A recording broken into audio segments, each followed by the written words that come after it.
Welcome to Immigration Quicktake. This is Ellie Rutledge with the American Immigration Lawyers Association.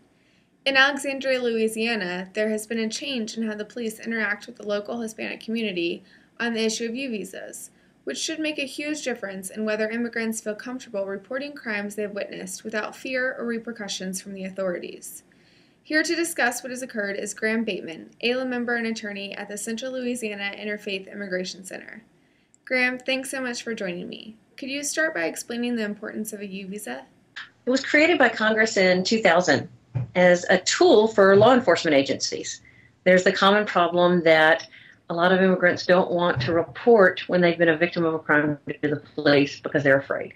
Either they're out of status or someone in the family is out of status and they're hesitant to come forward.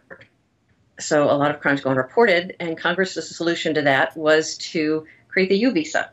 So if an immigrant is a victim of a violent crime, there's several crimes in the roster, or a family member, and they cooperate with the police, they report it, they've suffered from the crime, they can apply for a U-visa. And for 4 years, they're allowed to work and live in the United States legally.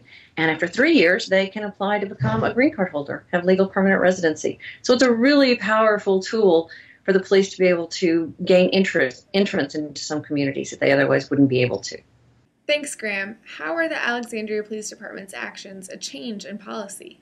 It's one of the most difficult parts about applying for a U-visa is that one of the requirements is that either the law enforcement or the DA or the judge sign a certification that the immigrant had been helpful in pursuing the case.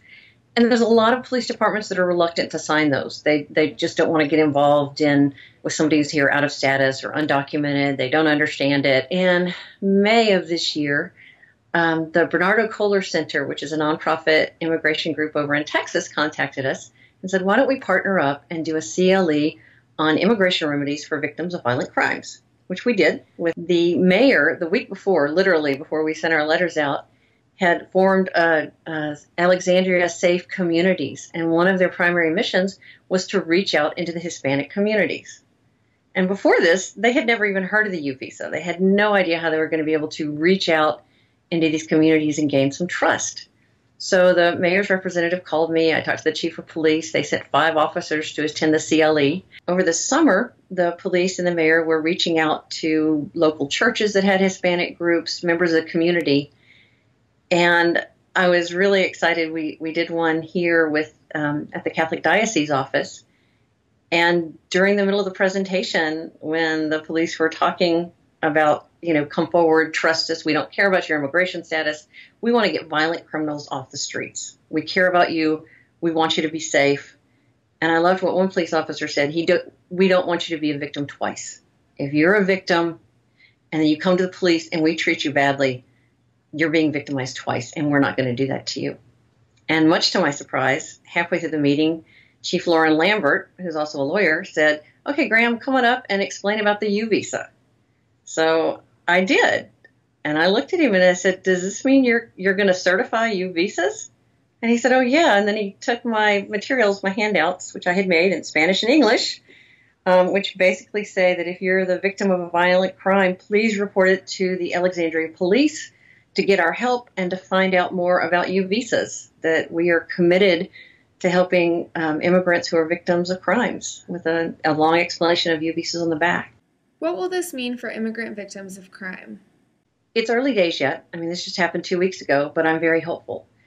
The police are doing amazing outreach in the Hispanic communities. They've hired people who speak Spanish. They're working on getting translators for 911. I'm really impressed that the Mayor Jacques Roy, and the Chief of Police are taking this so seriously. I'm hopeful for the safety of the community as a whole, and also for individual immigrants who are going to be able to adjust status and hopefully get U-visas and legal green cards because they've cooperated with the police.